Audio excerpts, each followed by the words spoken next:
Take the Wrestling Podcast coming to you on August 12th, 2021. I'm your host, Ernest E.J. Chris, alongside Mike Bernier, Joe Lopez. Happy Thursday, fellas. What's up? Did you say happy birthday? No, you said happy Thursday. Oh, I thought you said happy birthday. I've decided that I'm going to, instead of using Rosetta Stone to learn Spanish, I've already mastered the Rosetta Stone of Earnest. Oh, nice. Give me some words. Yeah. It goes like no wait, that sounded Japanese. Did you just tell him to go fucking duck? Like, what the fuck is wrong with you? What's wrong with you? That was my best Hakushi impersonation. Many promos. God, you guys are insane. Anyway, good show today. Like, I know exactly what's wrong with me. What's up today's drink of choice, Bernier? I am drinking a Due South Brewery Very Vanilla Caramel Cream beer, and Joe has a Corona. It's the Delta variant. Oh man. Anyway, should we get to the topic right off the bat? I'm gonna get to this NXT topic right away because I thought we had a news dump, you idiot. Well, no, we'll do that later on the show because I'm not, my board's come up a little late. I'm sorry, sir. You sent us a rundown with a very specific, and now you're fucking it up. But I don't appreciate this. Technical difficulties right now. Just give me a second. I'll get it up. Anyway, get to the topic first. NXT topic. There's a lot going on. What was it? 12 or 13 cuts last week? Was it 12, 13? 13. Yeah. Yeah, sure. Now, to be honest with you, a lot of names on there, not, I mean, too surprising, but there was some big ones like Bobby Fish, of course, and Bronson Reed and Mercedes Martinez, all that. And there's a lot of talk about where NXT is going. Was Bronson Reed only a big one to you because he's part of Fat Kid Certified? Is he part of FKC? I would happily take Bronson Reed as a member of Fat Kid Certified. Would? Yes. He's a free agent right now. You should make him an offer. Millions of dollars, money making scholars, primetime players. Anyway, so there's a lot going on in NXT. You know, Vince came down there about a couple weeks ago, the PC, to quote unquote fucking, what was it, like, to check things out and see what's what. And now you got 13 guys cut. Lots of what? Oh, sorry, I got a little back down. Sorry about that. All right, sorry. Yeah, okay. My thing cut out. You guys still there? Yeah. No, my thing cut out a little bit. That's why. Sorry about that. No. Lots of folks think that NXT is going back to, like, this is weird for me with NXT because when I started watching NXT in the last, say, 16 months, I was told it was developmental brand, all that, and to be honest, it really is still. But there was a thought of when they went to USA after AEW launched 2019 that maybe this could be, if not on par with Raw, SmackDown, certainly a brand that's kind of closer to that mix. Mm-hmm. And now the situation now, the talk now is that NXT, they're going back probably to when it first started, being a developmental brand, blue development before they made this, before everything happened in the last couple of years. Now, for me, NXT is, you guys definitely much more about from the start to finish. You guys watch NXT from the very beginning. So I'm just wondering, and it's funny because all this happened in the span of 16 months. What the fuck's happened to the brand? What's the future of this brand now going forward? So, okay, to start, I actually don't think that any of the releases last week were that surprising. Bronson Reed is really the only one that has any, but I agree with you. So right here's the thing. Here's the Bronson Reed argument though, right? I thought about it because that at first looks very surprising. Were you feeling okay? Because you were thinking. Occasionally I have to. All right. It's not all just pretty looks. Just thought of that. So, most days I choose pretty. Some days I choose at least an hour of thinking. So usually while I'm on the toilet. So. Bronson Reed, you have to remember that recently he had appeared in a couple of dark matches before, I think, Raw and SmackDown. They were obviously planning on possibly bringing him up to the main roster. For whatever reason, the people, evaluating him in those performances must not have liked what they've seen. They must have decided, okay, we're not bringing him to the main roster. And at that point, you've got this guy. Would we establish he was like 32, 33 years old, something like that? You've got this guy, 33 years old. He's got a certain look. He's got a certain wrestling style. You know that you're probably not changing any of that, and you just decided that you don't want that on your main shows. Right. Why are you keeping him in developmental? Like, either you're moving him up or you have no use for him, and then you do what they did, which is let him go. And that's the end of the day. So, like, as much as it was surprising, to me, it's less surprising after him having done these dark matches on these shows. People like Bobby Fish. Bobby Fish is 45 years old, just came off of multiple injuries. He's been injury prone most of his career. Like, let's be honest about that. A real question here. Mm-hmm. How much fish could Bobby? I knew it was coming. This was coming tonight. Fish could fry the fish. We will not find that in NXT. That's all I know. No, but maybe he'll go on beat Bobby Flay, and we'll have Bobby Fish versus Bobby Flay in a fillet of fish contest. See right there. That's money. Because if you follow wrestling Twitter last couple of days, especially, there's this idea that NXT could be, I don't know if it's necessarily done, but this is like another end of the era. So first of all, yeah, NXT, the wrestling fans on the Twitter, okay, the tweeter, the tweeter, okay? The bird app. Twitter's full of twats. Let's just be honest here, because at the end of the day, these people, I went on there and I read some of the tweets. What do you mean, these people? The tweeter people. Okay. I saw some of the tweets where people were like, "Oh my God, they released what the fuck was his name with the blonde hair? He had a new gimmick every time we went to see a fucking NXT taping." Oh, Kona Reeves. I literally saw people on Twitter being like, "Oh my God, they released Kona Reeves. I'm never watching WWE again." Bull fucking shit. You weren't watching because you were his number one fan. The man didn't have a number one fan. Kona Reeves has been on like 3 shows total in the last 3 years. Really, if you were that invested in this one individual that this is the end of your fandom, I don't know what's wrong with you. So, like, wrestling fans on the Twitter just kind of like having excuses to complain. So I don't actually buy any of that. I think it's a lot of just bullshit, personally. Now, that said, I'm sorry, but why is everyone surprised that WWE is about to make their developmental brand develop the kind of stars that they want to have? Because that's exactly what their developmental brand is supposed to do. Now, we can all be disappointed that the kind of wrestlers that we want to see, the kind who currently embody what we think of as NXT, aren't going to be there anymore necessarily, aren't going to be the main focus. It's okay for us to be disappointed by that, but we can't act surprised by the fact that they're taking the brand in a direction that it was always meant to be. Look, at the end of the day, and I don't agree with Vince McMahon's opinion on this, or at least what seems to be his opinion. It's his wrestling company, and we're just going by the rumors and innuendos and all of that, bird flu innuendo. Yes. All I'm saying is, at the end of the day, they've tried for the last 5 or 6 years, maybe even longer than that, the whole littler guys from the indie scene becoming our big stars. And the ratings have done nothing but decline. And I don't want to sit here, because you know me, I'm a huge indie wrestling fan. I was a big fan of Matt Riddle before he was in WWE. I was obviously know AJ Styles, all those kinds of guys. Bryan Danielson's literally probably arguably my favorite wrestler. Like, Shawn Michaels is probably my favorite wrestler, but Daniel Bryan's a close second. So he's known you. You changing your mind now? I mean, he's, Bryan. Pick a side, fucker.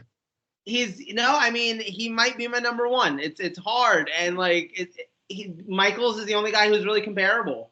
So all I'm saying is his eye is the problem. His eye. Oh my God, no! It would be the teeth, if anything. So all I'm saying is, have you seen recently? This is what's wrong with NXT. But anyway. No.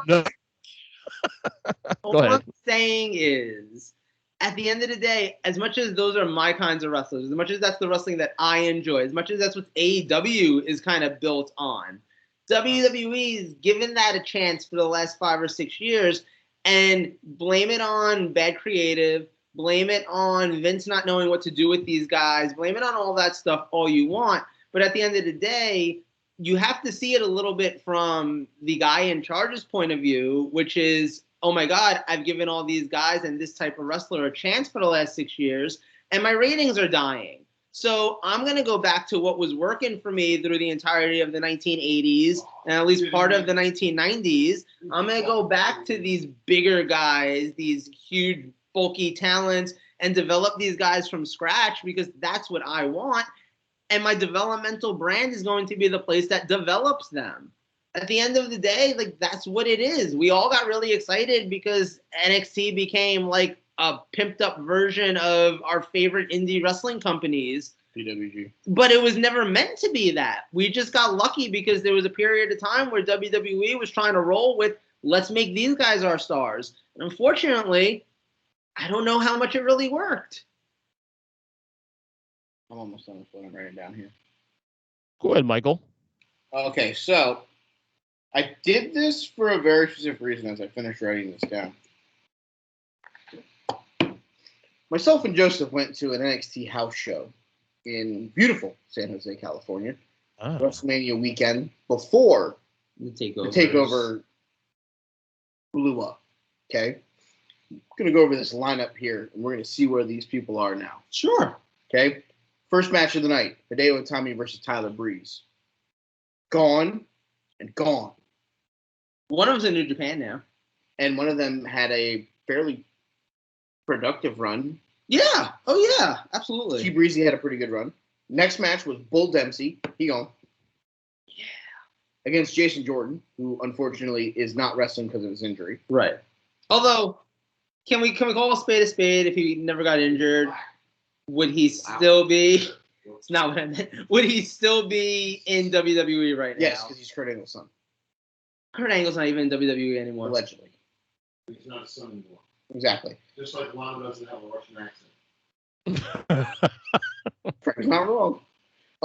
First women's match of the night: Alexa Bliss and Bayley versus Dana Brooke and Becky Lynch. I'm sorry, that's your entire women's division. Oh, real quick, Dana Brooke looks atrocious that she lost so much weight. She looks so much better with curves. That's the Craig drop in for the night. Next match: Kalisto versus Solomon Crow, the artist formerly known as Sami Callihan. Currently known as Sami Callihan. Currently, yeah, my bad. Baron Corbin versus Rhino. Blake and Murphy versus Enzo and Cass versus the Vaudevillains. All gone. None of them are still there.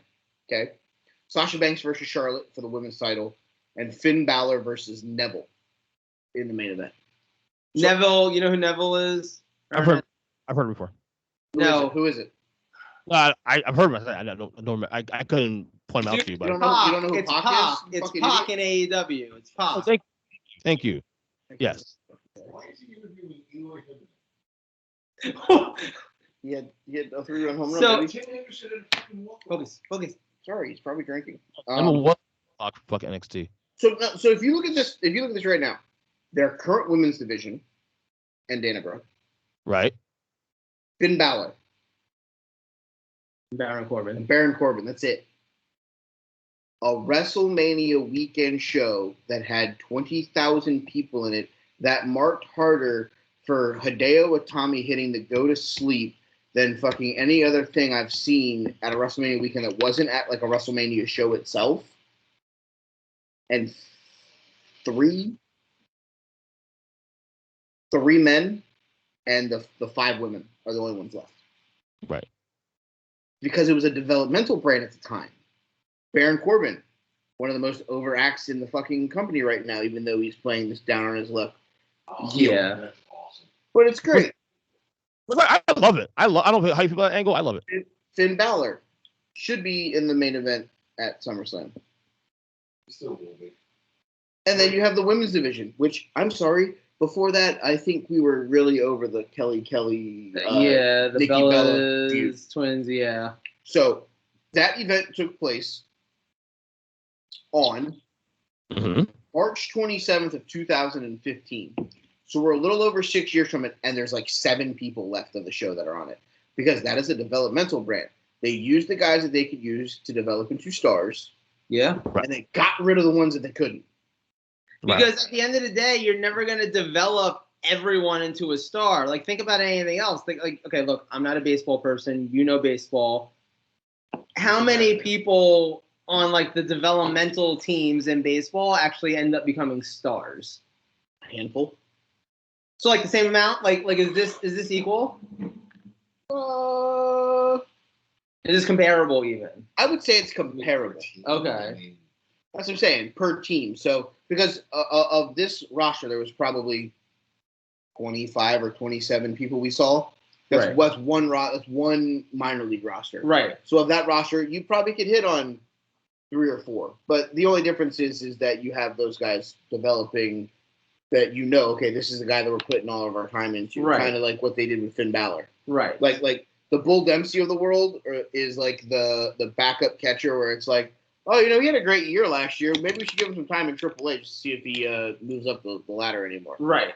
So, like, when you think about it from that standpoint, if WWE is going back to this, and this is what their model is going to be, of like, hey, we're going to put 20 people on a fucking show, and we're going to see which one of them pick up the steam, and whichever one of them we go with, and whichever ones we don't, it's fine. The problem is the internet wrestling community cannot look at NXT as a fucking third brand. We did that for too long because they weren't moving the Johnny Garganos of the world up, and they weren't moving the Tommaso Ciampas up of the world. At the end of the fucking day, whether they stay in developmental and they're the fucking measuring stick, because you still need a measuring stick to get to the main roster. If you believe that Tommaso Ciampa and Johnny Gargano and Adam Cole and Kyle O'Reilly are like your fucking 4 pillars of war, and you have to, if you can go out there and have a 5-star match with one of the 4 of them, then you may be ready to go on to SmackDown. If that's the case, we need to be okay with that. Because there's nothing wrong with those guys if they're making $1 million a year, a la the potential salary for one, Mr. Adam Cole. At the end of the day, if that's the case, I don't think that NXT I don't think NXT's in as bad of shape as people are thinking it is. But the other thing is you've got to stop comparing it to fucking AEW. Just because their rosters are semi-comparable doesn't mean anything. At the end of the day, WWE is a multi-billion-dollar company and they have all the money behind NXT. No, they don't. They're in a dingy building. Yep. They're part of the fucking performance center. Yep. That you can have fucking like 150 people at. Yep. They ain't putting billions of dollars into the company like Tony Khan is. He's not coming out there and yielding a fucking 7-figure paycheck for fucking Jon Moxley to come wrestle in NXT. You know, if anything, can we actually? God, I was gonna use that phrase again. Can we actually just like call a banana a banana? Just go with me. All right. Okay. What?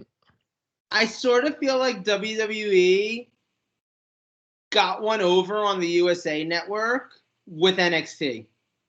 I sort of feel like they work their way into a big money TV deal. What if their thing was, we'll produce a 3rd hour of Raw and suck wind on that, but you have to give us 2 hours more on Tuesday night? They were already doing the 3rd hour Raw for years. But what if they decided that they wanted to go back to 2 hours?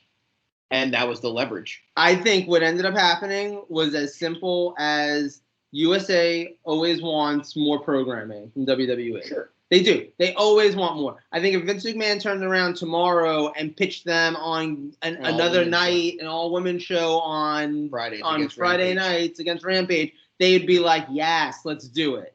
All right? Yes, Queen. Yes. Only if RuPaul is the host. She's in the family, I'm pretty sure. No. NBC Universal. She's Paramount. Okay. That's not going to work. No. Anyway. She's Paramount.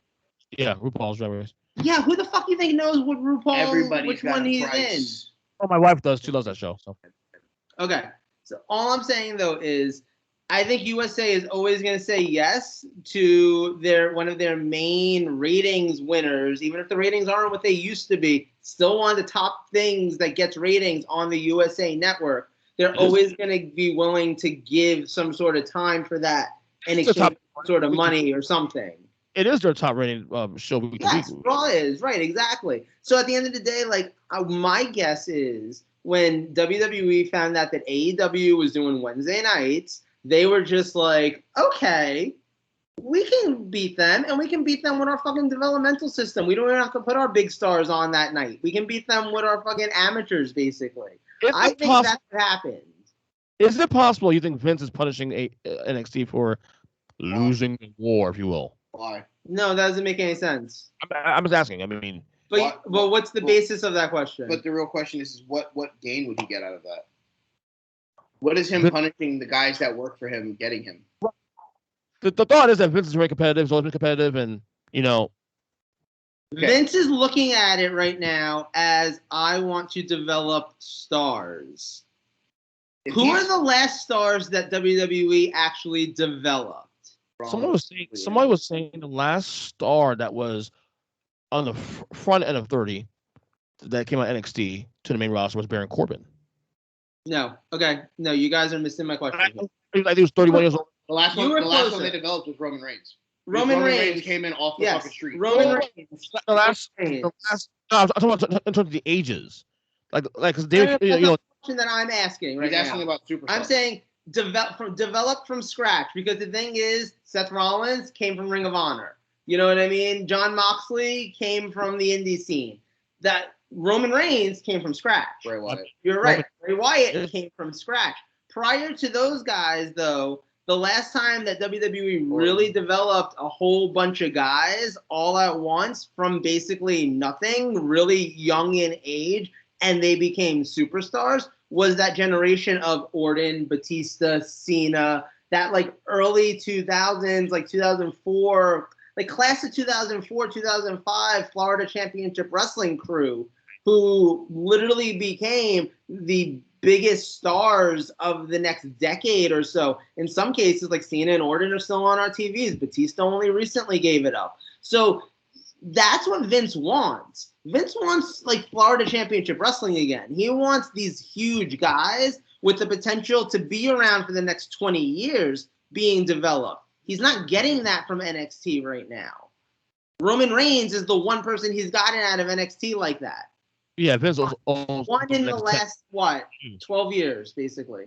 Not 12 years. I'm doing math horribly wrong. I mean, since 2012. Hold on, though. But what you're saying is that he actually developed. I don't think he gives a shit if he fucking picks them out of a collegiate wrestling school or he plucks somebody off the indie scene. At the end of the day, Tyler Black, Seth Rollins, whatever you want to call him, he reached his ceiling. Vince McMahon took him to another level. He made him a household name. Ring of Honor didn't do that. Dean Ambrose, the now guy that they're paying $1 billion to for fucking AEW, he was known for being part of the Switchblade conspiracy with fucking Sami Callihan and CZW. Now he fucking can take a private jet anywhere in the fucking world he wants because Vince McMahon decided to fucking put his fucking teeth into him. At the end of the day, he needs to develop stars, whether he is the guy teaching them how to wrestle or whether he's the guy that's teaching them his style. Finn Balor, Samoa Joe, all those guys. Great runs in New Japan, great runs in Ring of Honor, great runs in the indie scene. But at the end of the fucking day, if they're going to make it in here, it's because Vince decided to put his fucking teeth into them. Vince needs guys in that thing that he can sink his teeth into, that he can get 8 to 10 years out of. Yeah. The problem is the guys that are over 30, they're not in the same mindset that guys like Randy Orton are in, then you will not get that from those guys. But the thing is, at the end of the day, too, I'm sorry, like, I love Finn Balor. He's fantastic. But he's not John Cena level. No. Roman Reigns is the guy but who's that level star. But the problem is if you have that one star, like we had with John Cena, you don't need 13 more. You need the 17 role players to keep it going. You can have one superstar. Yeah. You need 17 guys with them to do it. I'm sorry. You can have a great quarterback. Welcome to the NFL. You can have a great quarterback, but if your offensive line sucks, it doesn't fucking matter. He wants Vince to die. You can't read it. It says Vince must go. Vince is forever and forever and ever. Motherfucker's 70-something years old. His ass gonna die soon. Empire. He's in a waiver right now as we speak. So, the majority of people outside Bianca Belair, I think I'm just guessing here.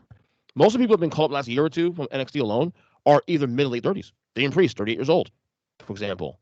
Riddle, that's actually 35. Yeah, late start because he was trying to be an MMA fighter. Yeah. Right. So see, that's the thing. there's a lot of guys that you're going to have to get to that next level.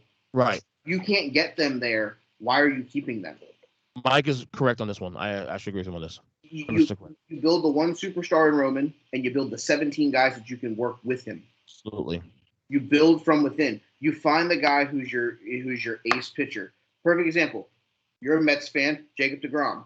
Developed him through the system, got him ready. Now he's probably the best pitcher in baseball. But guess what? It's the Mike Trout effect. There's nobody fucking playing with him that can get him to the playoffs. You know, Jacob deGrom can go out there every fifth day and shove it up their ass. But if they can't give him a run of run support, he's going to go 8-9 and somehow win the fucking Cy Young Award because the ERA is 1.2. Yeah, because the Mets have a bullpen. Which is the case. So are we saying WWE doesn't have a bullpen? No, what we're saying is that WWE is decided that this is the point where anybody that's over 30 that they don't think could be one of the 17 or 18 core guys that they could use moving forward in some way, shape, or form are expendable. Which is true. And that's the case. The internet wrestling community, though, is too worried about the name that got cut. Bronson Reed, Bobby Fish. Okay. Swedish Fish. They didn't touch. they didn't touch Cole. You can't expect the WC to think. You're right, Mike. You can't expect the WC to think broadly and long term. The thing in and now. They're angry. Let's just fucking vent now. They're angry. Yeah. Well, because at the end of the day, people don't like Mike said earlier. Mike hit the nail on the head very early on. Everyone's become too accustomed to feeling like NXT is the third brand. They're not the third brand. They're the developmental territory. They always have been. They always will be. If they weren't, the wrestlers there wouldn't be making I think the main eventers are maybe making $1,000 a week or something like that. They're not making Roman Reigns money. They're not even making fucking Zack Ryder while he was sitting in catering money. They're not making JTG money, and that guy wasn't on our roster. That wasn't a guy who was on our show for like 3.5 years. Somehow still under contract. He taught us all: don't answer your phones. Don't answer your phones. If your boss is calling, don't answer. Don't answer. No, it's the truth. Like, at the end of the day, we all became very accustomed to, oh man, this third brand of WWE is awesome, blah, blah, blah, blah, blah. And we all treated it like it was basically Raw or SmackDown, and it wasn't. It never was. And the biggest proof, if anyone wants to argue with me about this fact, look at how much the wrestlers in NXT get paid versus the people on Raw and SmackDown. If it wasn't developmental, they wouldn't be making developmental money. The other thing, going back to the 2015 card that I read, that was before NXT was accessible every week on the network. Yeah. Oh, no, I'm sorry. It was right after they started. Yeah, it was on the network. So it was on the network, but you couldn't find it on TV anywhere. You couldn't find it anywhere else. You had to go on the network, and it was like a really weird time that they would release them. But at the end of the day, if you were anywhere besides the Florida loop, you weren't rooting for guys like Bull Dempsey and Solomon Crow and Baron Corbin. Hell, me and Joe went to that show wearing Baron Corbin t-shirts. And we met Baron Corbin in Dallas, Texas. We did. Texas forever. Peach Pit. Awesome. Pecan Lodge. Close enough. 2015, right? I got meat sweats now. Jesus, I got meat sweats. All right, I'm out of here. Later, buddy. Been a pleasure. Hey, Chris, seeing you, brother. Take care. Yeah. Looking great. Yeah. Later, buddy. So, when you look at it, this was the perfect time. They used these guys as developmental, the best way that they could. They've developed the guys to go to the next level. See, so who went to the next level? Sasha, Charlotte, Becky, Bailey, Corbin, Finn. Okay, who were the casualties of war? Hideo Itami, because he got hurt. Tyler Breeze was a great hand for however long. Jason Jordan got hurt, was in the middle of a good tag run. Enzo and Cass killed themselves. Kalisto just got released in the latest cuts. He was a fucking former cruiserweight champion. Yeah, he was around for a hot minute. Rhino was like that aging veteran that you would bring on to sell tickets. But guess what? He still had a pretty good in-ring work. He was part of the fucking World Tag Team Champions a couple years later with Heath Slater. You know, the Vaudevillains were a good tag team for them. Blake and Murphy, before they broke them up. Hell, Murphy became the best kept secret in WWE until he got released. And then you had fucking Pac, who was one of the most internationally known guys to go up against another internationally known guy in Finn Balor. So you hit on 5, but you have the other 12. Without those 12 guys, 12 other people in that show, the other 5 wouldn't flourish. Right. So they moved the 5 that they thought that they could build with to the main roster. The rest of them stayed there. Some got hurt. Some had an opportunity and couldn't take it. Some just got straight up cut. And when that happens, it's roster turnover to try to breathe life into your company. At the end of the day, once AEW started becoming a reality, right. What they did in 2015, they went away from it. They stopped worrying about developing, and they worried about signing any person who had a name so they couldn't go against them. Facts. And it blew up in their face. At the end of the day, when you have a bloated roster and you only have 2 hours of TV time, and if you send a couple of them over to the United Kingdom before fucking COVID, you had another 2 hours. So you have 4 hours of developmental time. At the end of the fucking day, when you have a 100-person roster, you're going to have guys that are going to fall through the wayside. It's happening in AEW right now. Right. So at the end of the day, yes, Rampage, good idea for them. Give them a second show that gives them national television spotlight. I don't care about Dark. I don't care about Evolution. They're both stupid concepts.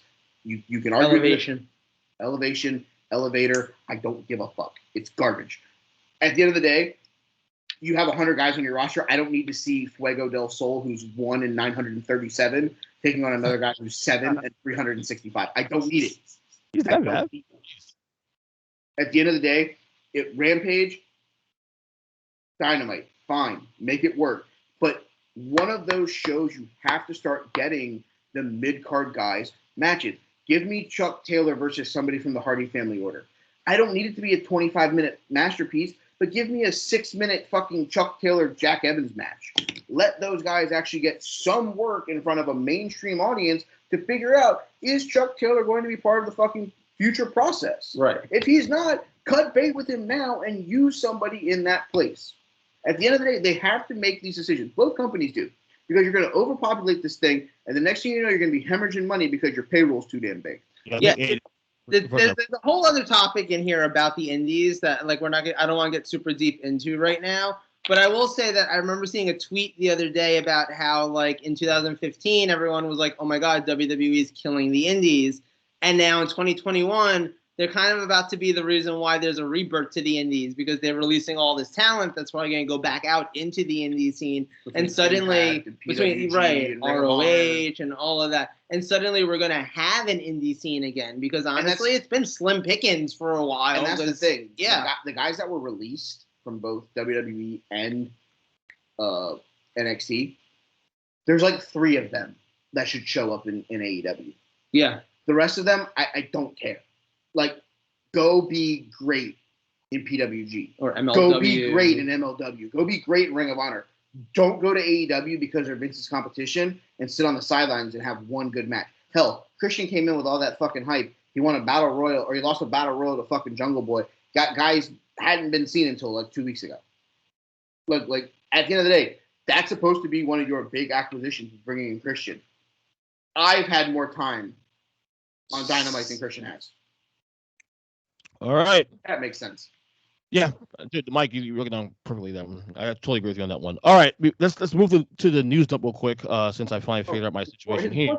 Came up. Yay! Did you take Blue Chew? Shut up. Not gonna answer that question. That sounds like he may have. Oh. Anyway, let's get to the news dump real quick. Not a lot of news this week to talk about, other than today, Keith Lee finally spoke out about why he was out. He addressed his time off from WWE, confirming that he did contract COVID early in the year in January. Lee stated that Mia Yim skipped out on a Royal Rumble to take care of him. Lee also stated that the COVID caused inflammation in his heart and he was in danger of passing away. He was barred from overly physical activity for months. Lee would overcome his rough period and return to WWE after the inflammation in his heart decreased. So obviously we got the confirmation that he was out.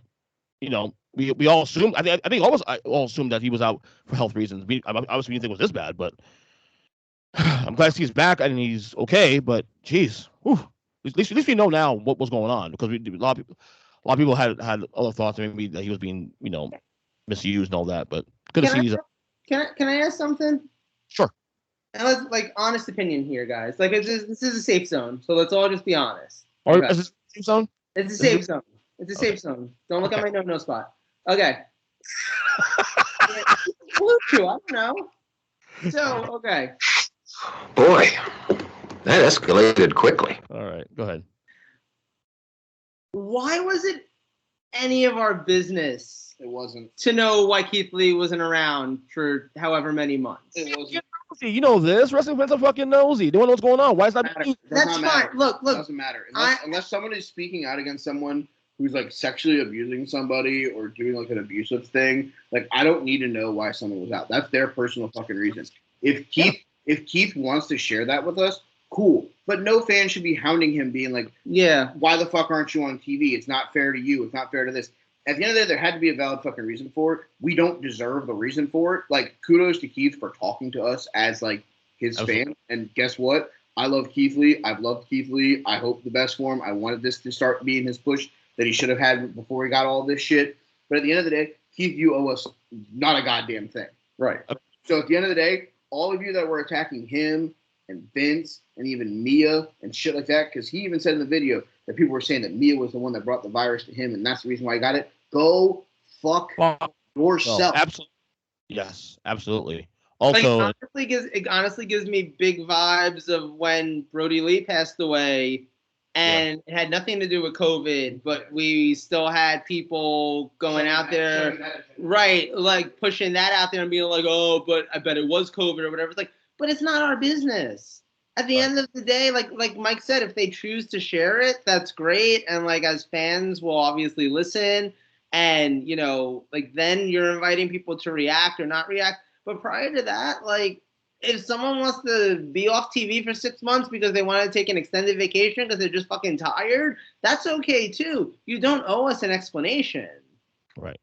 Also in news, the immortal Hulk Hogan turned 68 this week. Happy birthday to him. I don't care. Great job, Stephen A. Smith. I imagine that's how you guys feel also, like Stephen A. I personally, in his honor, donated $5 to the NAACP.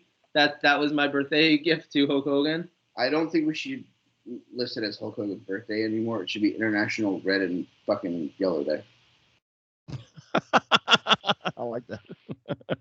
Yeah, I'm pretty sure it's like how we've replaced Columbus Day with like Indigenous People Day. Like we're supposed to just replace this with some sort of like, oh hey, Aretha Franklin Respect comes out tomorrow in theaters. It's supposed to be really good. Jennifer Hudson. Aha, that's right. Thank you. What the fuck did you get there out of the fucking Hulk Hogan conversation? Joe? Jesus, so we gotta support. Obviously, we gotta offer. But you could have support supported him like it's Maya Angelou Appreciation Day. No, but for real, that movie's coming out tomorrow. I didn't plan that. It's supposed to be really good. I think you planned it. How would I plan the movie coming out? And finally, the WWE has announced that Johnny Gargano and Candice LaRae will be expect their first child in February. Did you see the announcement on their Instagram? Pretty adorable.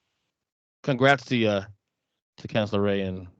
It makes sense on why her and Heidi dropped the NXT tag titles as quick as they did. Yeah, it makes a lot of sense. Baby wrestling in there? Baby wrestling? Yeah, I saw that. That's pretty cool. I like that. So there's going to be an awesome generation of pro wrestlers in about 25 years. Yes.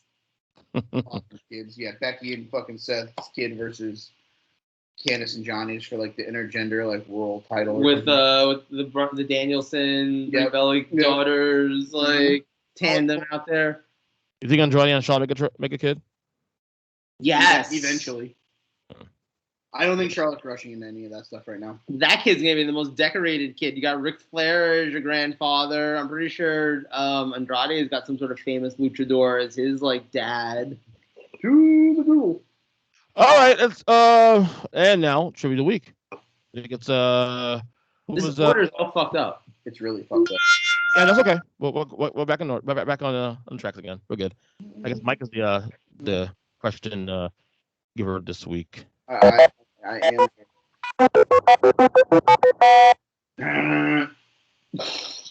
Can I buy a vowel? Can you? So Andrade had uncles, and his grandfather was Jose Andrade, who wrestled under the name El Morro. He's a third-generation superstar. Have I ever explained to you my theory that because of all of the luchadors basically being like the brother of someone or the son of someone or El Hijo del this and El Juro del that and all that, I believe... You mean El Hijo del Ice Cream? Yes. I believe that at some point there was literally only one luchador who branched out and gave birth to all of these other luchadors, but like it can all be connected to just one luchador. And One Wild Night in Tijuana. You boys ever been to Mexico? Hmm. All right, trivia time. In honor of the upcoming summer event, Summerfest, I love Summerfest. Right. We love I Summerfest. have a SummerSlam-related question for both of you. As I will confiscate Joe's phone as soon as he's done sending this text message so that there is no cheating. Right. Okay. Well, The Jeopardy question is... Jazz hands? Yeah, exactly. Edge All that jazz. has the most victories at SummerSlam. Does he really? Wow. Edge has how many victories? Good luck.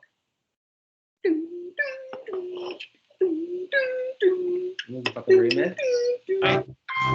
No delay.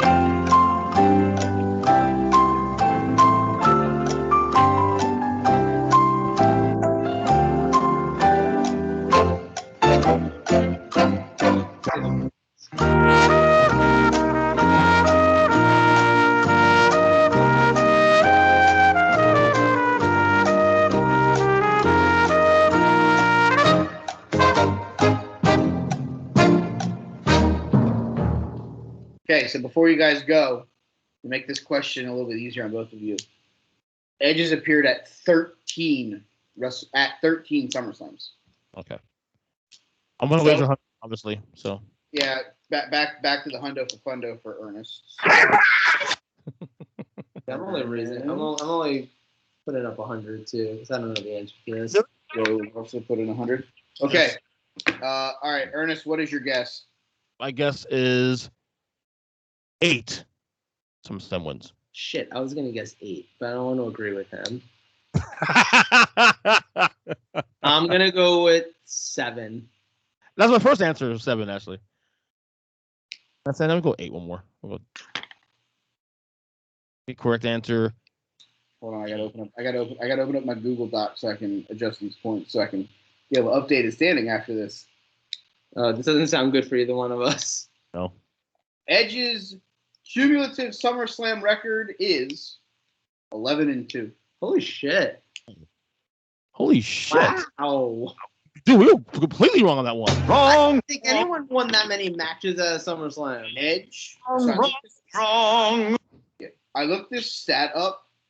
Edge is 11-2. The Undertaker is 10-5-1. There is not another person that has wrestled at SummerSlam that has double-digit wins. And Hulk Hogan is 6-0. Yeah, that sounds about right. That includes tag team also, right? Yes. Okay. One of the most interesting stat lines, and I was gonna save this for trivia, but I don't think I can make a whole category out of this. Okay. Jeff Hardy is 0-6 at SummerSlams. Damn. As a multi-time tag team champion and a multi-time world champion, he's 0-6. Yeah, no, he's lost more times at SummerSlam than he has driving down the highway. Facts. Damn. Okay. On that note, Michael, it is your topic. Oh, hold on, I gotta update these scores. What's today's date? 12th. Yes. Both losers, so that'll $100. I gotta. You're down to 700. Joe's down to 700. Joe has question duty. That is so. Me, I expect. Ernest had question duty next week. I had it last week. Oh no, that is Ernest. My bad. I was trying to remember who had it last. I'm this week, so I get a break. I'm gonna have money at least, you know. Yeah. It's all right. I got my stimmy coming. Yeah, you both have 700. I am at 1,800. I think I'm gonna run away. I'll play that. Fuck you. Thank you. Next, you go to your topic. All right, my topic, including the Summerfest. We're gonna stay with Summerfest. We're gonna talk about our top 5 favorite matches of the hottest show of the summer. National Beach. Factual. You're the worst. WCW died like 14, 15. This summertime. So wait, so you're saying that Ming versus Sting should not be on my list? No, that match was god awful. Damn it. We somehow sat through like a 45-minute Sting Mang match. I don't know how the fuck we got there. That long? What? It wasn't that long, was it? It felt like it. It felt like it. There was a lot of. We may have watched it in like half speed because it literally felt like it was moving in slow motion at one point. It was on a beach when that match started. It was It was sunlight. Yeah, like the water came all the way up to the ring when the match started, and it was just really far away by the time the match was over. We had high tide. Awful. All right, who wants to start? I'll go first because mine's probably, Randy Savage versus a hamper. surprisingly versus a bag of cocaine. No, there's gonna be lots of Bret Hart on his list. there is not one Randy Savage on my list. But there's a lot of Bret Hart. There's actually one Bret Hart, and that's the first one here. There's not in particular order. Honestly, you could have 10 matches that can go either way, honestly, in the mix. But this is the first one I thought of right now, off the top of my head.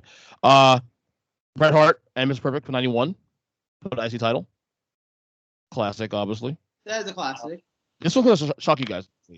I actually love Rick Rude and Ultra Warrior from 89. Not 90 in the cage, but 89. When Rude was a champion coming into the match. I actually enjoyed that match a lot. I love that for you. I remember the cage match. I don't remember the other one. That was the 89. They met 2 years in a row. IC title first year, world title the second year. We believe you. Yeah, no. I did not doubt your facts. You said he didn't remember the I match. don't know. I don't remember the match. Yeah, You just did that thing to me where you tried to speak to me in English, and I was like, I don't understand. You tried to mansplain him. Like, about yeah. You did that thing where I was like, no, speak English, and then you just started yelling at me in English. You know what, sir? But slower. After the show's over, you should come in my office. We're going to suspend you and send you to sensitivity training like you're Max Caster. I spoke too much. All right. I don't know what that was. Next match, third match here. Shawn Michaels versus Ramon ladder match, which I prefer that ladder match over the WrestleMania ladder match. Do you really? I love that match at SummerSlam. But what's better about it than the WrestleMania match? Man, some of those bumps. I mean, HBK took a bunch of bumps in both of them, but I mean, I don't know that match. It's not like a wide margin. It's like it's that one a little more. It's the blue tights on Shawn Michaels, isn't it? Maybe. Shut up. Next and these two are from the same event, and this is arguably my favorite SummerSlam of all. That's SummerSlam 2002. The Rock and Lesnar. I love that match. Rock was Rock, yeah. And then of course the same night, the unsanctioned match between HBK and Triple H. Oh yeah, that's a fantastic match. That's on my list too. HBK's return after 4 years away. Match. Well, I can argue this could be top of the list, if anything. Well, I can see that being on the top of the list. Yeah. You want me to go? I mean, you can or I can. I don't think it really matters. Well, but it's your topic, so you should get to decide. Wait, honorable mention. Sapphire against Seychelles Queen Cherry. The next one. He just stole my honorable mention. He doesn't even know it. Are you serious? Yeah, I was actually going to make because SummerSlam 1990 is probably my favorite SummerSlam as an event overall. But I couldn't think of an actual match from that show that would make my list. The Rockers versus Power and Glory? Huh? Rockers versus Power and Glory? No. Shawn Michaels. I just have a soft spot for that overall event because it's one of the many VHS wrestling events that I watched during the 2-week period that I was at my grandparents' house when my mom was about to give birth to my brother in 1992 when I had the chicken pox. So I wasn't allowed to be home and they didn't have cable. So every day my grandmother would take me to the local video store because this was 1992. So we'd go to the local video store, not even like a Blockbuster. It was just your local ass video store. And they had a whole section of wrestling tapes. And obviously, I didn't want to rent things that I had already seen. So I rented wrestling pay-per-views. I rented a lot of WCW stuff. Like how I actually saw like a lot of Starcades and everything. It is a fact that the mom and pop shops back in the day had tapes than fucking Blockbusters and other bigger stores. Oh, yeah. Oh, yeah. Hands down. Those used to be my favorite kinds of video stores, honestly. And even that, the local one that I had by me is the reason why I got to see Pulp Fiction when I was 14 years old, because the guy rented it out to me even though it was an R-rated movie, because he was like, oh, you really like movies, check this out. I think there was a little bit something creepy about him at the end of the day. We should probably not talk about that. But he still rented me an R-rated movie when I was 14, so I thought he was awesome. And it was Pulp Fiction, so I mean, Royale with cheese. Speaking of Royales with cheese. Sapphire? So, yeah, I was going to put Sapphire and Sherry as my honorable mention because, I don't know, that was awesome when she counts along with the referee to because Sapphire's not there. I love that. best heel ever. One of the best there heels ever. was a Mr. Perfect Texas Tornado match on that show that's really good also. And that was actually a shocker that he lost that match to Tornado, because Tornado just got there like a month before. Yeah, no, it's not every day you see a man with 1 foot winning his Continental title. Anyway, so my list, Mike, what was my list? Oh my God. No, wait, okay, no, I can do this. I don't know. I don't think I actually wrote it down anywhere. No, shh. Okay. One of yours. Is it Mabel and Diesel? Yes, obviously. That's actually numbers 1 through 4. Oh my God. Because Mabel weighs so much that he can fit in all 4 Oh my spots. God. Doom. Sorry. So, okay. My number 1 on my list is easy. It's one of my favorite matches of all time. It is Stone Cold Steve Austin versus Kurt Angle from 2001 SummerSlam. Literally one of my favorite matches of all time for many reasons. It's extremely well booked. It's extremely well wrestled. It has a shit finish, but that's okay. It works for the story, and it continued building. It was a great feud. Both guys were at the top of their game at that exact moment. It's a great match. I can't really say anything else about it other than the fact that JR, on a consistent basis during that match, keeps insisting that Austin is going commando on Angle or vice versa. Either way, it's not what he thinks it means. So, I mean, like, go for the crazy JR commentary where he keeps insisting that Kurt Angle's going commando. Like, yes. But it's worth going to watch, honestly. It's on the network. It's worth going to watch. What? This isn't in any kind of order, by the way, but number 2 on my list, I'm going to put that Shawn Michaels HBK Triple H match. That Triple H Shawn Michaels match from 2002, because that match is fucking fantastic, and it was the rebirth of Shawn Michaels and an entire new chapter of his career, and I love everything about it. That's worth going out of your way to see. 100%. He's your favorite right now for the time being. He's your favorite right now. To quote the great Entourage, smoke more weed, turtle. Number three on my list is another match with Kurt Angle in it, and it's another match from 2002. And it's Kurt Angle versus Rey Mysterio from the opening match of 2002 SummerSlam. So I just watched the match for the first time last week. I see why the hype. That match is fucking awesome. Everything about that match is amazing. I think it was like Rey Mysterio's first big match in WWE too. That wouldn't surprise me. Like, I don't think it was his very first one. I think he did a couple of things on SmackDown prior to that match happening. Yeah, probably like a cruiserweight title run or something. Not even. No, I think it was literally like that was his first like pay-per-view program. Like, he had just come in earlier that month and just kind of got like, I think he did some stuff with like the Un-Americans and stuff like that, and then ended up against Angle. Yeah. That match is incredible. I love that match. I love everything about that match. It's worth going to see. Number 4 on my list is also a Rey Mysterio match. And this one is actually being reenacted by AEW on their next pay-per-view as we watch Pac and Andrade wrestle for custody of the Lucha Brothers. This was the original of that storyline. It was Eddie versus Rey for custody of current WWE SmackDown superstar Dominic Mysterio.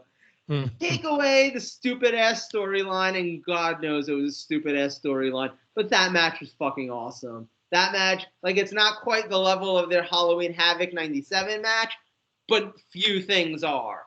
In and of itself, that is an awesome match and one of the better SummerSlam matches, I think, of the event's history. I would say that match is the Paul Orndorff Hulk Hogan. It's of SummerSlams? Of matches. I mean, it was the same storyline. It was factually, fact for fact, same storyline. Okay. Number 5 on my list is from SummerSlam 1992. Ooh. And I think you know where I'm going with this, right? Nails match? Yes, obviously. Nails versus Virgil.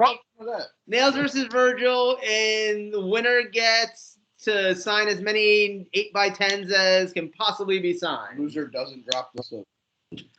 Right. No, so it's from 92, and it's not Hart and Bulldog. Because that match is obviously great. That match deserves to be on any of these lists completely. It'll be on none of the lists. It's actually Warrior Savage from that show. Because Really? I think that's actually one of the most underrated matches that is out there because nobody ever talks about it. Literally, everyone only talks about their Mania 7 match. And granted, the Mania 7 match had more story to it. It had more drama going on. There was a lot more happening. It had Paul Orndorff, Hulk Hogan vibe. Yes, I'm stealing a green. So, like, that was all true. But at the end of the day, this match was still great also. And this match was like Warrior actually kind of put on his working boots and actually looked really good in this match. Yeah, breaking news is why he never wore the pink and green boots ever again because he didn't want to work anymore. Yo, by the way, better match, the Mania 7 match or the SummerSlam match? SummerSlam. Yeah, I kind of think the SummerSlam match, like from an in-ring perspective, is better. Was the SummerSlam match. Yeah. And I love the Mania 7 match. That's a good argument. It's actually a really good match. 7 had the moments though. I think the bigger moments, like the 7 elbow drops and shit and all that. So yeah. So all right, Michael, your turn. You got a sound drop. Is that JBL saying Michael? That's often saying Michael. Yes. Why don't I have a sound drop? He didn't say Joe. Steve Austin never said Joe. That's okay. Give me some RuPaul. Get something in there. My honorable mention. You were there. Sapphire. Finn Balor versus Seth Rollins in the inaugural Universal title match from SummerSlam 2016. It's a good one. Match with a banger, and then fucking Finn gets hurt and then finishes the match and has a banger. I also have the Paul Orndorff Hulk Hogan match of the year candidate. It's the Rey Mysterio Eddie Guerrero for custody of Dominic ladder match. This is gonna be a thing, isn't it? Yeah. By the way, I want you to understand that the feud of the year will now be known as the Hulk Hogan versus Paul Orndorff Feud of the Year award. I love it. I like it. Go ahead. go ahead. Yeah. My next match is a match from 2009. It includes a gentleman that we discussed having an 0-6 record. I have CM Punk versus Jeff Hardy from the 2009 SummerSlam. That's a great match. Big fan of that match. Have you seen that? No, I'm not. I won't go watch that. Yes. Another one that we were there for. Joe may or may not have been trying to hit on the guy next to him whenever this match occurred. If I was awake. Seth Rollins versus John Cena from the 2015 title versus title match where Jon Stewart cost John Cena the match. That is a great match. I remember that one. That's a good match, actually. Yeah, I remember that one. I remember the kid next to him just oozing over fucking Seth Rollins wearing white. Right? It was. That was wasn't it? What? That was in Brooklyn, wasn't it? It was in Brooklyn. Yeah. Yeah. Another match that was really fun, Daniel Bryan versus John Cena from the 2013 SummerSlam. The one where Bryan gets the win and then all of a sudden word comes out and cashes in like 8 seconds later. That was like the first big Bryan Danielson's actually like a main event level guy. And they kicked him right in the nuts. Yep. And last but not least, speaking of Daniel Bryan, this is the match that I think catapulted him on the main roster. It was the 7-on-7 tag match from the 2010 SummerSlam between Nexus and Team WWE. That is a fun match. I wish that the storyline had to me that's that match. That's that match that gets a little ruined in hindsight because nothing happened from there. Nexus just died. And Nexus just dies, and the storyline that they run with Wade Barrett and all that was bullshit. Punk taking over the Nexus and Barrett starting the core. Well, no, remember for a while too, it was Cena was forced to be in the Nexus and all. It was bullshit. Alrighty. That man, I wanted to bring it. Right. Forget a joke topic. Joe, what do you love this week? All right, so I was going to love the fact that Johnny Gargano and Candice LaRae are having a kid, and I do love that. I love that for them. Congratulations, you guys, as if you're listening to this. Congratulations. I said congratulations. Thank you. So, but no, I'm gonna have to be on brand for Joe and go completely outside of the realm of pro wrestling and point out the fact that today Britney Spears' father has announced that he's going to be stepping away from her conservatorship. I saw that. And she's finally going to have the freedom that she's wanted for so long. As a gay man, I obviously have to support Britney. And let's face it, her dad is basically done what Vince McMahon has done to WWE to this poor girl, which is kind of fucking ruin it. So at the end of the day, I only wish that WWE could get away from Vince the way Britney's finally getting away from her dad. But Britney, I love that for you. I do as well. Well, the great Michael Scott. Britney, bitch. That's this week's What Does Joel Love? All right. So, you know what the best moment in Britney's musical career is, for the record? Yep. What was it? The fact that on Hit Me Baby One More Time, she talks about how her loneliness is killing her. And then on the next record, she put out that song Stronger. And in the lyrics, it says, my loneliness ain't killing me no more. You go, girl. Only you, Joel, will figure it out. That's real. Listen to it. Israel. All right, Joe, what's your topic this week? Wait, we're talking about Israel now? What? Israel? Oh. Sorry. My topic this week. What was my topic this week? Favorite B shows. That's right. So, thank you. Yep. So, as we know, tomorrow night, or whenever you're listening to this, it could have been 6 months ago, who the fuck knows. But Rampage in our real world time is really just a myth, for the record. Like, let's just be clear about that. Like, everything's happening all at the same time anyway. Greek Hero Actualist. Yo, did you see the movie Tenet? No, not yet. It's on HBO Max. Go watch it. It's fantastic. Will do. So good. And John David Washington, incredible actor. Anyway. Denzel's kid? Yeah, no, and he sounds exactly like Denzel, but I'm telling you, he's as good of an actor, if not better than Denzel. I will shit on me. Put that out there. Slow up. He's good, but damn, really? Watch Tenet. Watch Tenet. Did you see Black Klansman? I thought I did. I thought I did. Yeah, I didn't see that. Can we move the movie talk to after we're done with it? All right, fine. Okay, so Rampage debuts for AEW tomorrow night. It is their second TV show of the week. Arguably, we can refer to it as their B show. So my question for you guys is, what are your favorite wrestling B shows that have existed over the years? This is the non-main show of the company, i.e. Monday Night Raw, always been considered the main show of the company. At this point, SmackDown, one of the main shows of the company. But this more goes into like your Sunday Night Heats, your Velocity. If you can, I wouldn't even accept Superstars as an answer, because I think for a while Superstars was an A show. Wrestling Challenge, that was a B show. So stuff like that. Thunder, WCW had Thunder at some point. What are your favorite B shows that existed and why? Well, you can argue that both Challenge and Superstars were main shows, because one was on Saturday, one was on Sunday.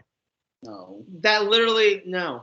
No, because just because Raw's on Monday and SmackDown's on Friday doesn't mean that whenever they came out that they were equal shows, genius. Yeah, no. Raw was always the superior show to SmackDown, always will be the superior show because they're the long I agree. product running television show ever.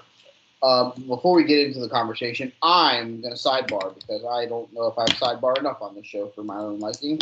So fucking sidebar on the show. That's all you do. We're going to bitch to the left. AEW and your rampaging and all this bullshit. What the fuck are you doing? Uh-oh. He's getting mad. We got Miro defending the newly white TNT title because, you know what, fuck it, let's just get new color straps for whoever has the title, like the Ultimate Warrior. Whatever. I don't hate that. I don't either. Good fuck. But first live show of this new thing. You know what we're gonna do? We're gonna put him against 1 in 3,700 Fuego del Sol. Yeah. What do your rankings matter if the guy who's fighting for the TNT title is 1 in a million? I don't get it. We get a decent match between Britt Baker and Red Velvet for the women's title. Cool. Velvet's like number 2 or 3 in the rankings. Hey, at least that makes sense. Yeah.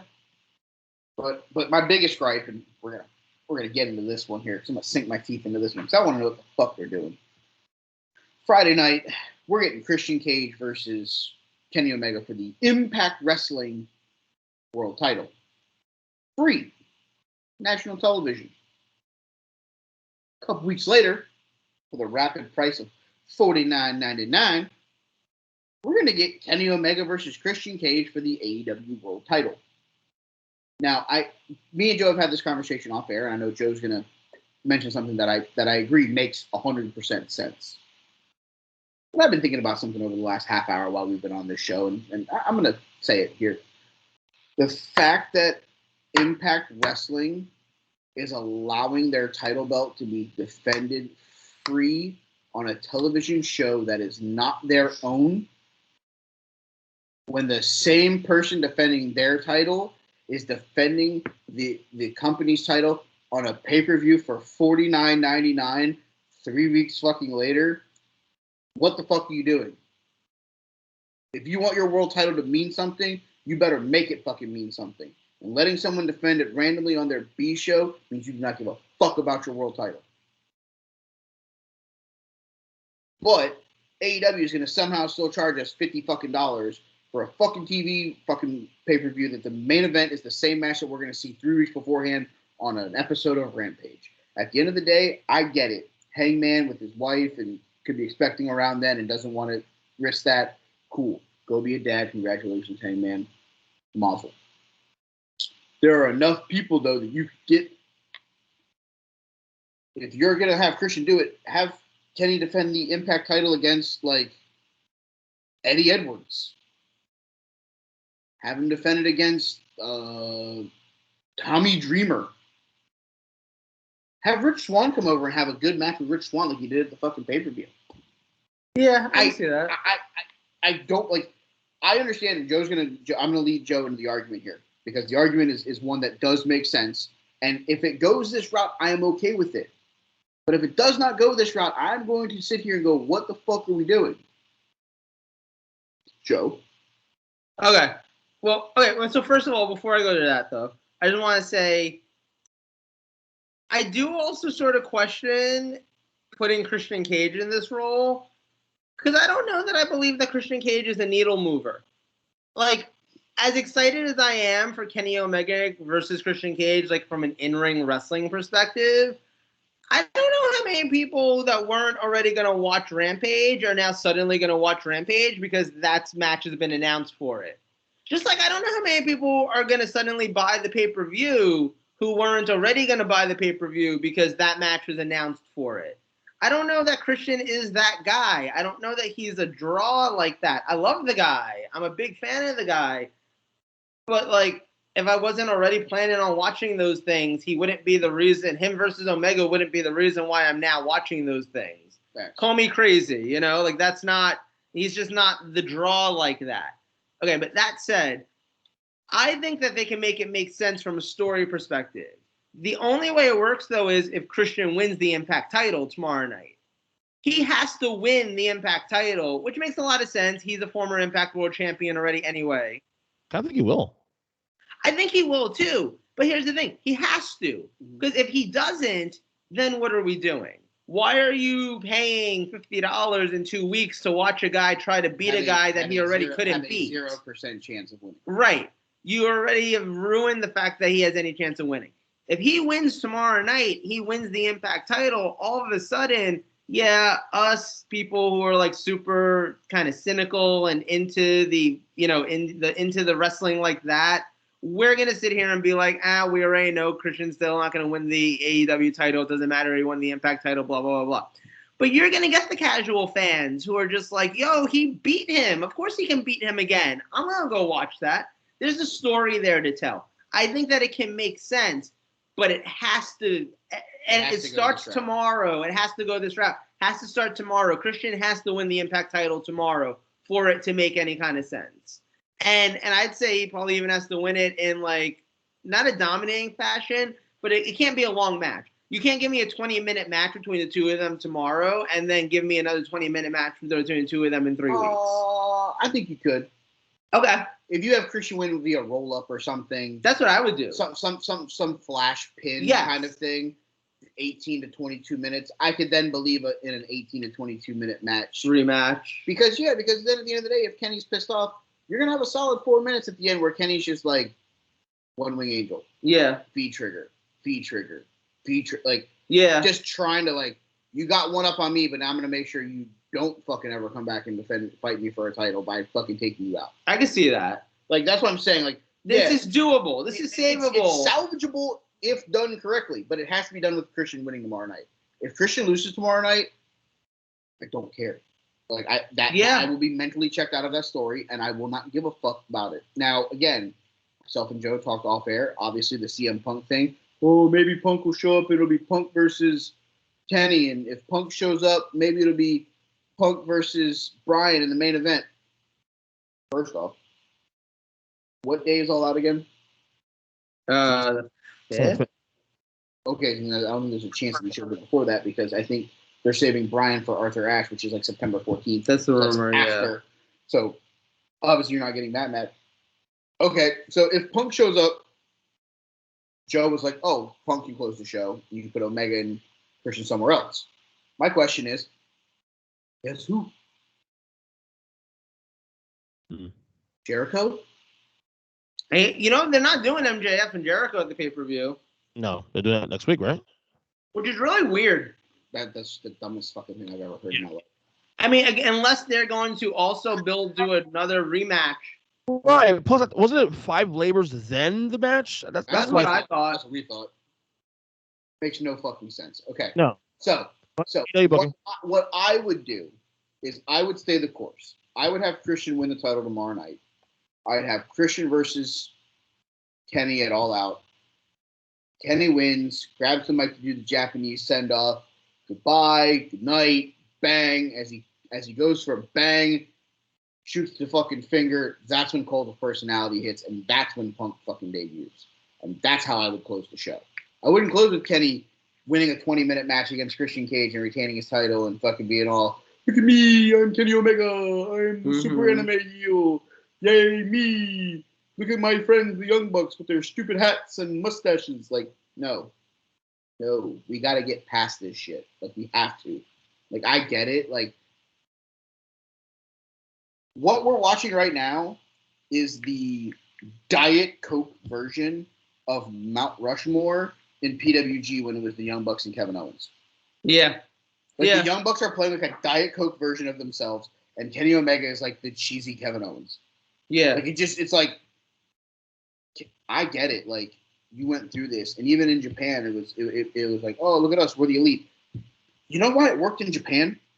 Because there's no fucking storylines in Japan. You walk out there, you're part of Chaos. I'm part of Los Increíbles. Let's wrestle. Yeah, pretty much. That's what it is.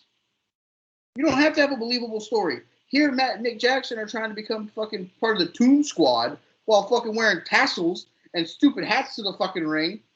What the fuck are we doing? Tassels. So, wait. Okay. Can we detour back? Yeah. Okay. Hey, it was the topic about the non. I hit the exit. We're good. I love that. I love the fact that we have the AW because tomorrow's Rampage, obviously. Yeah. So. Okay. So now back to B shows. What's your favorite wrestling B show that's existed? And if you say Rampage, I'm fucking ending this fucking phone call. Oh man. You can't say Dark or Elevation either. He hasn't said an episode of That's Dark what I'm saying. Elevation. He can't say it. No, it would be me being an AW market course if I said that. Oh, I love Rampage just because it's AW. No, I'm not doing that shit. So I guess challenge because you say Superstars obviously when it was their A show in their heyday. Yes. Wrestling challenge definitely. I would say I had a hot and cold thing with Heat though for a while. Like I loved Heat on days of reviews because there are only two correct answers to this conversation. Well, I used to like you'll answer in a second. I had a love for Heat. Heat was great on the days of pay-per-views. They're like Heat the rest of the other like 3 of the weeks of the fucking month. I can see that. You know what I'm saying? Yeah. Does primetime wrestling count? No, see, that was a main show. That was the main show before Raw. That was their Monday night show on the USA Network. That was the main show. It was. Because when you say, okay, Superstars obviously was on Saturdays at 10 a.m. Yeah. Challenge was on Sundays at 10 a.m. Yeah. Every week. Wasn't this all, once in a while? Yeah, but all these shows were weekly shows. Rampage is going to be on every week, too. SmackDown's been on weekly for the last 37 years. Heat was on every week, not just before pay-per-views. So is Velocity. So you look at a B show, yeah, challenge. B shows. Like, Challenge. okay, I know one of the two answers Mike is going to say because he's a smart man, and this is like one of the correct answers. Shotgun Saturday Night. Thank you. Because, like, yes, obviously, especially the original concept of Shotgun Saturday Night when they were doing it in fucking bars in New York City, Subway, literally at midnight on a Saturday night. I remember watching that on like the local New York City stage. It was like on channel like 10/55. That's how local it was. 3 months. Yeah, no, they did away with the awesome concept after like 3 months. But when you had that original concept, it was kind of awesome. I feel like, because like honestly, the thing is, if you're gonna do a B show, you should have some sort of like fun concept to it, which is like something that Rampage feels like it's already missing. What's the other answer, Mike? You said there was only 2 right answers here. So what's the other answer? 6:05 every Saturday night. WCW Saturday night. I think that would be a main show. Nope, because it was always the lead into what was going to happen on Nitro. Once Nitro formed, it became the B show. Once Nitro formed, yes. Okay. So then like from like 95, I found a plausible loophole. It's like you could argue SmackDown was a B show prior to the draft split for at least the first like 2 or 3 years. And then even like in between when they did away with the brand split before they brought it back in 2016, it was the show where like you'd watch Raw and then you'd go watch SmackDown where there'd be the longer version of the match that was on Raw. Yeah, well, and then it was the video package of what happened on Monday Night Raw. Right, exactly. So yeah, okay, that's fair. Like WCW Saturday Night wasn't a show until Nitro debuted, and then from 95 until the end of its run, it was at points it was a C show even because like Thunder took over. It was pretty bad at one point, but yeah. Yeah, if you read every Saturday night. If you read stuff about WCW about that show, or if you listen to like Tony Schiavone's podcast when he talks about it and stuff like that, like there were points when they were booking stuff that had nothing to do with anything on Nitro or whatever because that's how little people paid attention to Saturday night. It didn't matter. Yep. So no, I agree with you on that one. Okay, that's fair. What was your answer? Saturday night. What was your answer, Joe? Huh? What was your answer? Shotgun Saturday night. Shotgun Saturday night. Oh, your shotgun. Okay. Yeah, no, hands down. Honestly, I could get behind Heat because Heat was fun because you'd get like the one random match where there was like a good wrestler that's on Monday Night Raw like doing something. You'd get the hardcore title match, and then you'd get like Shawn Stasiak as meat against like some enhancement talent. So it's like you get the shit, the hardcore match, and then you get like Rock versus fucking Mankind in a boiler room brawl.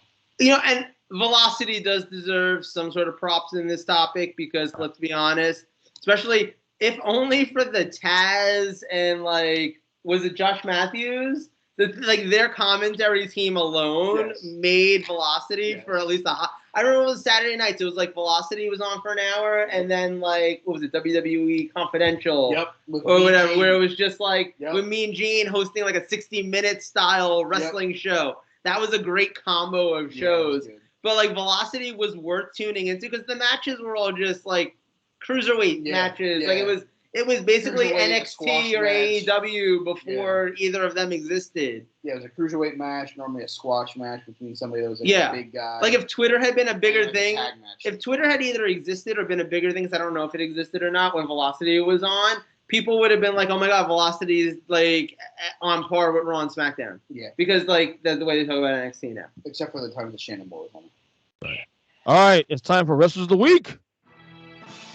Michael? All right, let's do this thing. Entering the week, again, we have the Almost Superhero in first place. Second place was Matt Cardona and Malachi Black. So I'll start this week.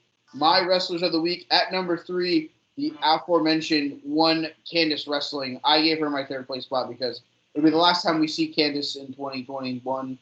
So just want to give her some love. Best of luck with the baby. You guys are going to be great because, you know, you're both great people. So best of luck on a healthy and happy one with her. Second, they retained the Impact Wrestling tag titles on Dynamite on Wednesday night. It is the Good Brothers, Carl Anderson and Doc Gallows. And my number 1 wrestler of the week, he made his return in stunning fashion and then RKO'd the guy that I think he's still going to be tag team partners with at SummerSlam. Probably. Because, you know, fuck it. Orton does that. My number 1 wrestler of the week is the Legend Killer Randy Orton. All right. Do you want to go next? When we go?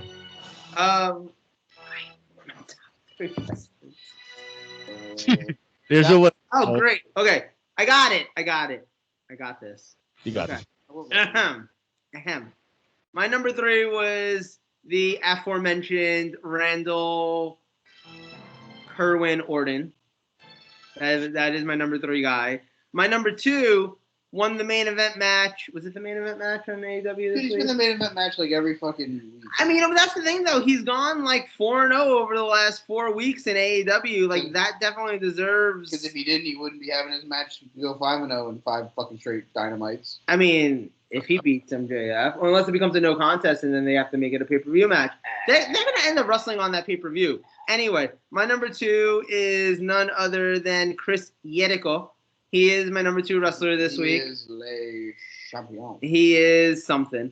And my number 1 are the tag team who retain the Impact Tag titles on this week's AEW Dynamite because, fuck it, it's the Wild West and, like, we just defend our titles on every show that's not our own.